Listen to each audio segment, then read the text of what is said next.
All right, so we're gonna be going our separate ways. 2 separate hikes here today. I'm gonna do the Big Blue Mountain Trail. And which trail are you gonna do? The Lagerhahn. All right, I think mine's gonna take 3 to 4 hours. Yours is gonna take 2 hours. Yeah, so the time starting, it's 11:18 and 1974 feet. So we will see each other in a few hours. See you later. Bye. Bye. Travel safe.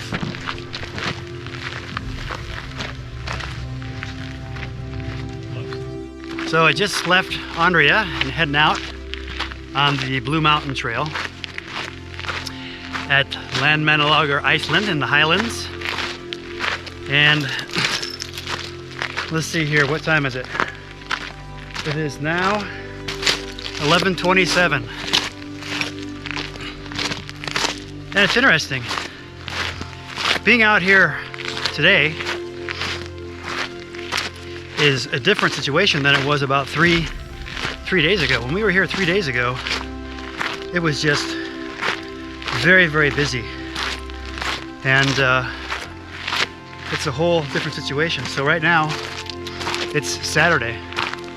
And a lot better situation than what it was a few days ago. It was just totally crowded. Lots of people, lots of things going on. But now, there's like very few people around, and I'm all alone on the trail. I see about 4 people in front of me. Some people on the first summit up there, and some people on the official summit. So it's amazing. This is what it looks like.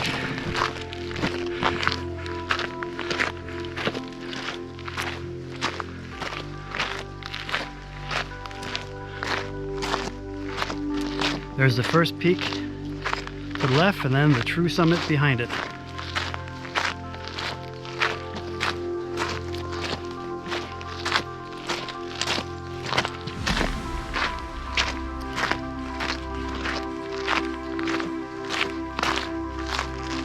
Just totally beautiful. Right now, on the other side of these mountains, there's no wind, and it's a little bit hot right now. It's 60 degrees. So I don't want to go this trail here, Grenagil.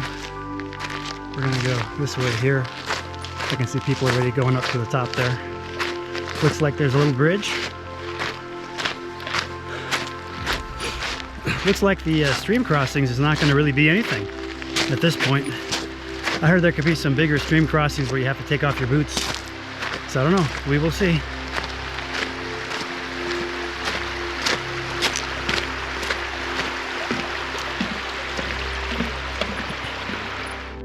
So my goal for this trip is to give you some information if you want to do the hike, what it's like, what the trail looks like along the way, so that if you're coming out here, you'll have some planning details.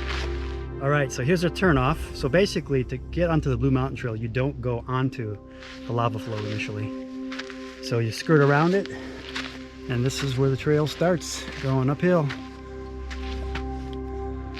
I brought my gaiters, but I'm not sure if I'm gonna need them. I'm gonna see how it goes, and then decide if I'm gonna put my gaiters on. We'll see.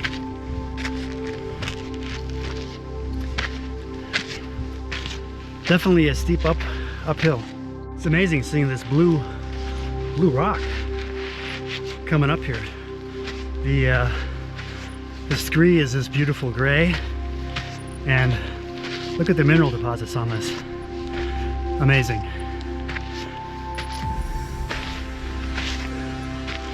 I wonder what kind of material or mineral that is. I've never seen anything quite like it, really. It's like bluish gray. Check this out. Amazing.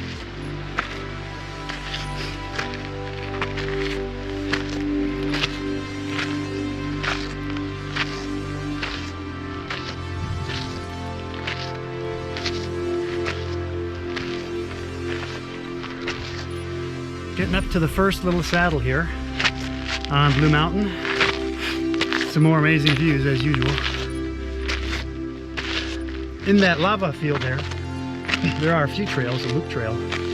that go straight ahead to right below, and actually even on top of that red, brown, yellow colored peak where you can see the fumaroles. And this trail here that I'm on, the Blue Mountain Trail, is gonna go to the top peak, then swing around behind it, and then go right in front of that red peak by the fumaroles on that side. One of the techniques I wanted to share with you that I've talked about in another video, there's something that mountaineers do that gives them the ability to go forever in the mountains, especially up steeps. And you can only really do this technique on a steep slope. And that's called the rest step. And this rest step is totally amazing, because it does allow you to continue on for very, very long periods of time without over fatiguing your muscles. And how it works is, once you have a slope that's steep enough, you take a step forward, and your forward leg is just used just for balance, not a lot of pressure on it, and the weight of yourself is taken with the bone structure on your back downhill leg that locks in. And it might not seem like it's working in 10, 20 feet, but over the course of time, if you have faith with that, it gives you the ability to just continue to go and not have tons of leg fatigue. Because if you're getting a lot of leg fatigue, that really tells you you're doing it wrong. And then in addition to that, there's something that's called the rest pace. And it's a pace that allows you to stay in your aerobic zone so that your body ends up burning mostly 90% fat for energy. And once you stay in that aerobic zone, slowing your pace down and using the rest step, and you get some nutrition along the way, ideally high sugar snacks, you can just keep going forever. And you can tell if you're in that rest pace zone is if right now you can hear how I'm talking. I can carry a conversation on, and I'm not going where I can't talk. You know you're out of that zone. So the key is just to keep yourself in that zone where you can basically have a conversation, and you effectively know you're in that zone, and you will be able to eliminate a significant amount of fatigue that you would otherwise have.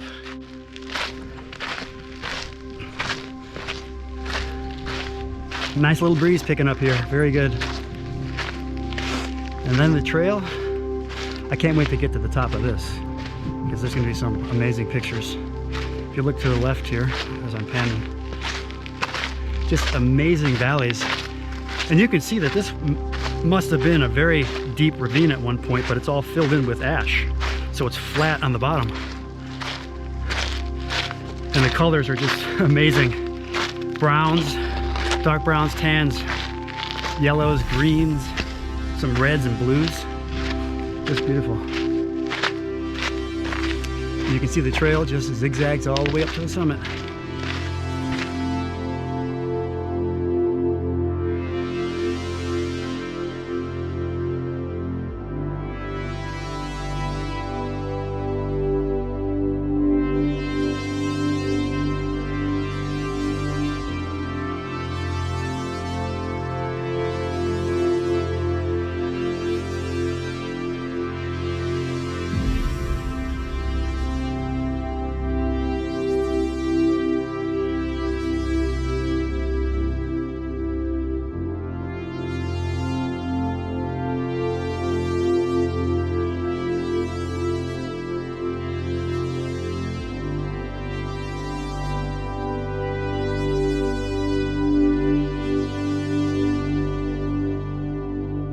I wanted to share some ideas of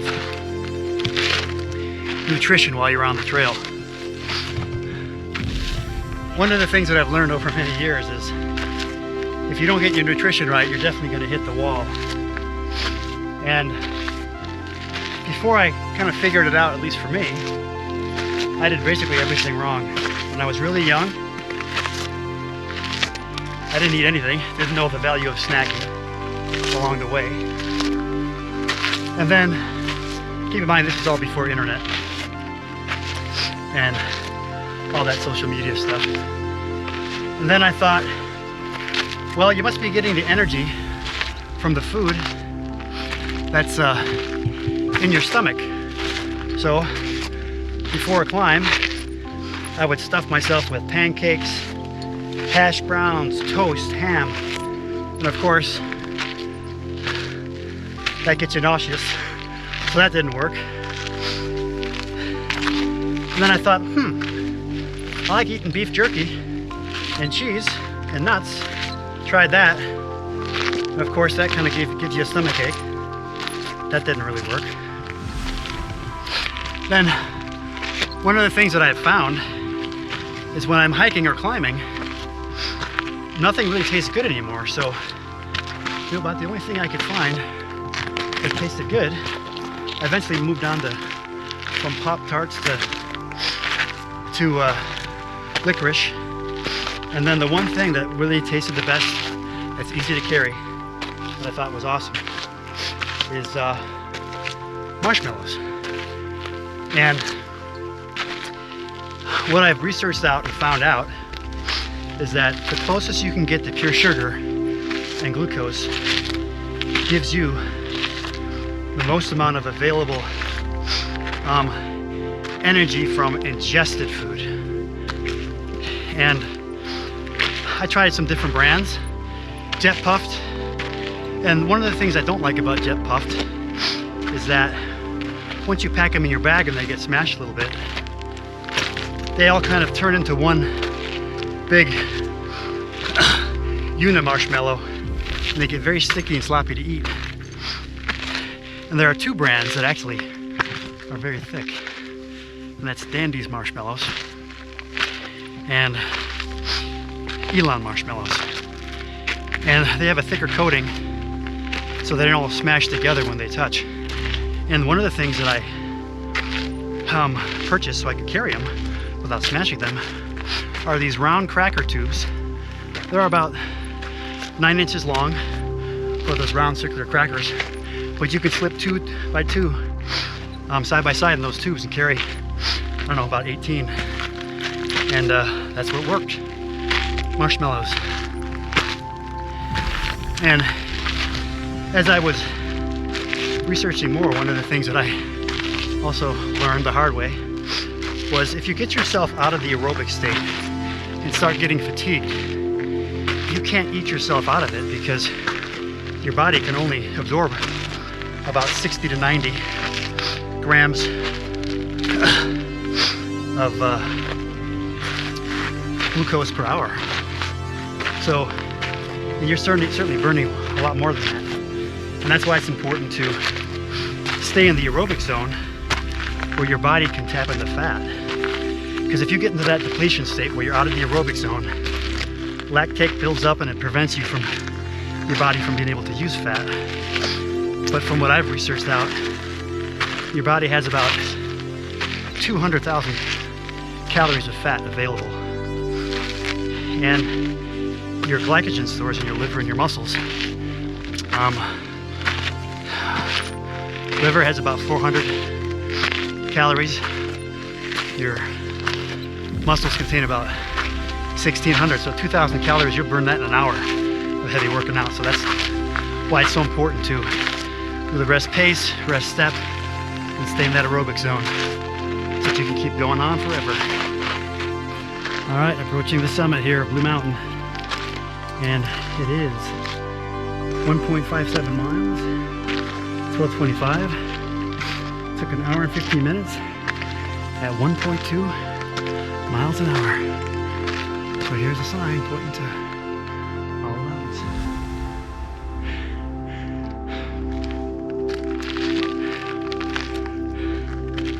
Totally beautiful.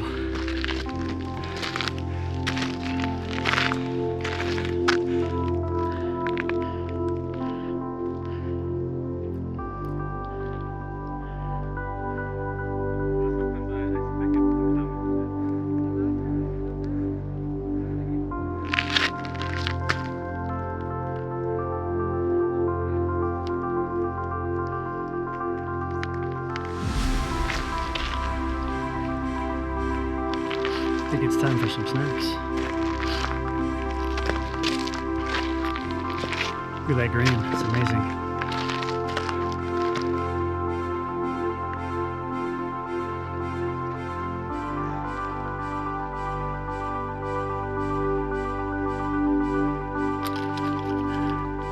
Elevation is 3,094 feet. I'm heading down off the summit now of Blue Mountain, and it is elevation is 3069. Elevation gain was 1159 feet. It's 1.64 miles. It's a little bit chilly up here. Its total time is an hour, 32 minutes, and speed is 1.1 miles an hour, and it looks like it's 57 degrees. So it was a nice reprieve, actually, having a little bit of a cooler air up here, because it got a little bit hot hiking up.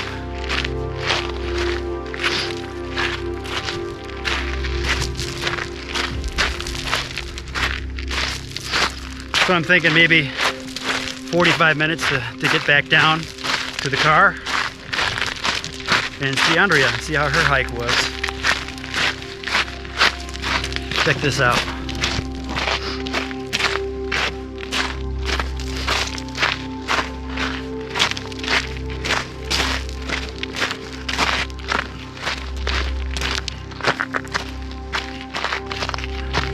Very slippery rocks.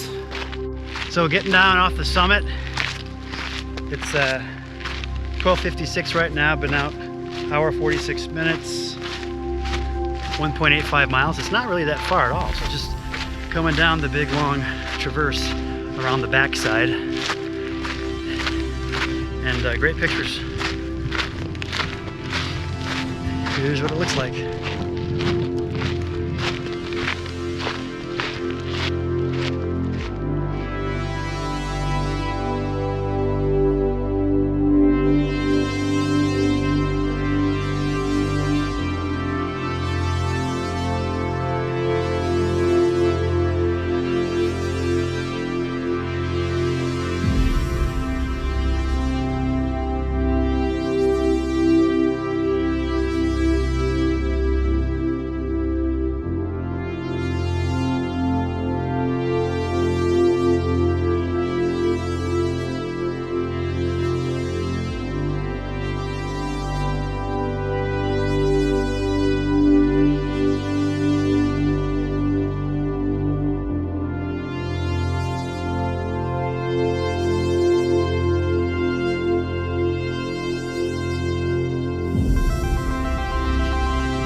Coming down off the backside of Blue Mountain, and I think this is going to be the fumarole area. It's interesting seeing these people on the dark ridge line with the beautiful tan mineral deposit slope on the other side of them. Pretty cool.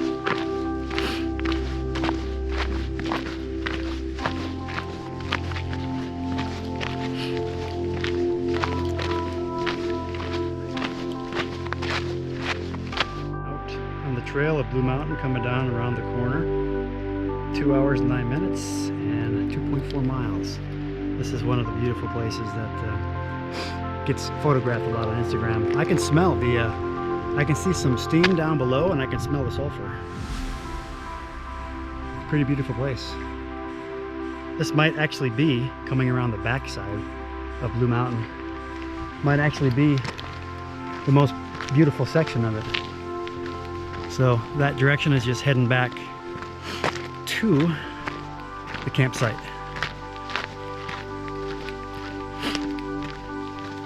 It looks like this is where the stream pretty much starts, I think. Maybe not sure. Sometimes you see videos where people, they have to cross a stream and take their boots off. So we will see if that will be the case here. I don't know.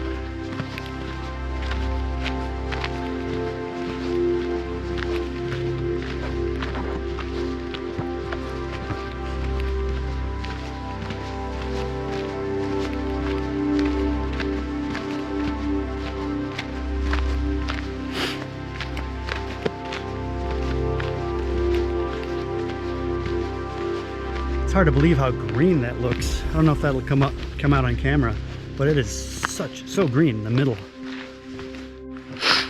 So I watched a few videos that showed some people coming down this steep section, and people were slipping all over the place. And it's going to be hard to see, but this is actually a probably 70-degree slope here on the left, and on the right, that's probably 45 degrees, and it's very, very slippery. So after watching videos where people are falling all over the place, I decided to get some spikes. I don't know if you can see that, but these are spikes that you can put on, and rubber goes around your boots. And these things, like, it's amazing, like how they grip the ground. Totally amazing. You can't still be careless, but they grip incredible. And this is the section that is very, very, probably hard to see, but it's very, very, very slippery. And this is where I saw a lot of people fall. So these spikes really make you feel like you have power and control. They work great, and I would highly recommend getting a pair if you're going to walk on like solid scree that has little pebbles on it. Not slipping at all. They work awesome.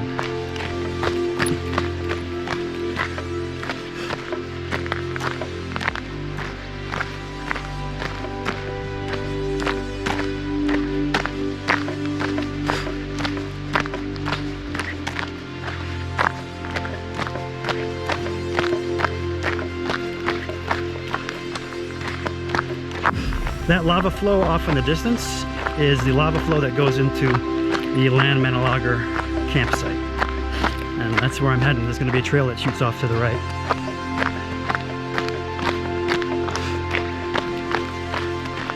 That was the other alternative if you take the trail coming around the top, but I think this side, left side, is a lot more scenic.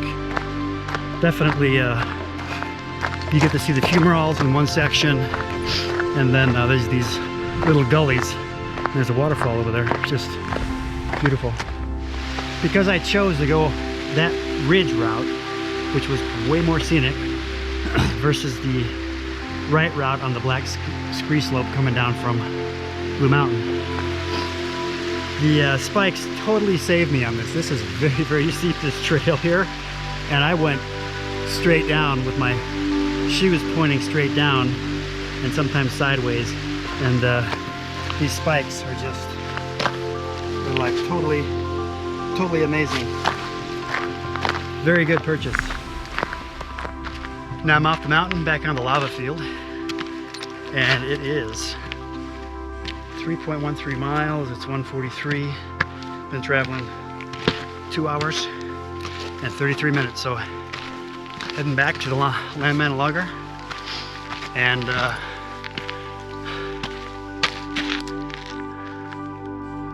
I think this is the trail. Oh, okay, yeah, I see a sign. Looks like there's some fumaroles up there to the left. Let's see what the sign says.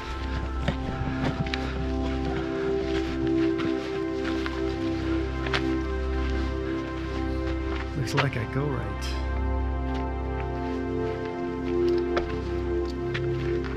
How's it going? You can see the steam vents there.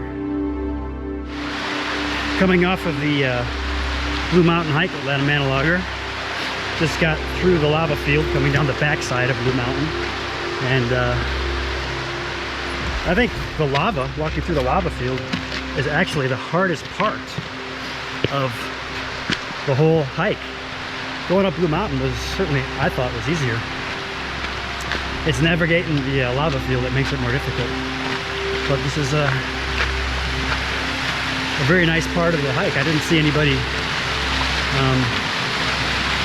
show this part of the hike for some reason.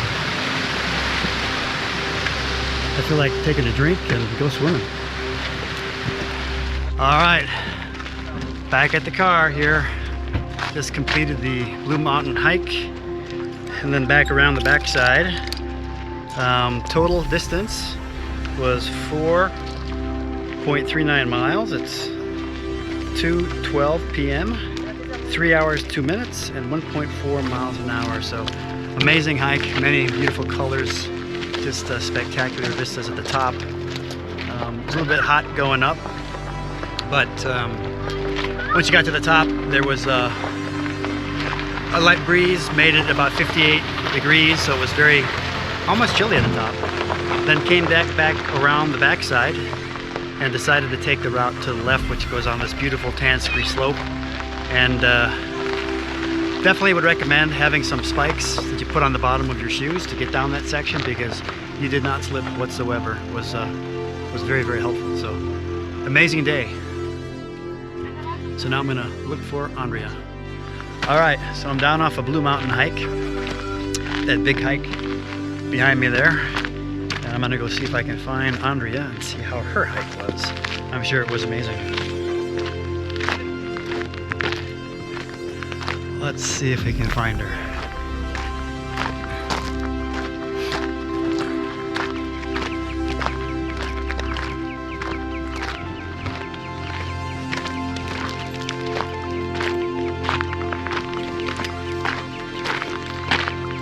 I would imagine she's back, resting. Well, we did say that we were going to meet.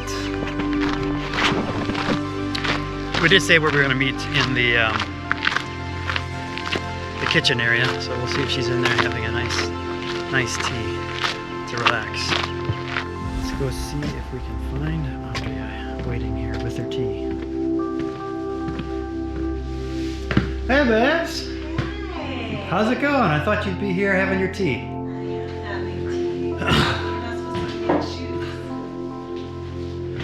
Yeah, I cleaned them off. Okay. On the mountain. Okay. Totally cleaned off all the dog poop.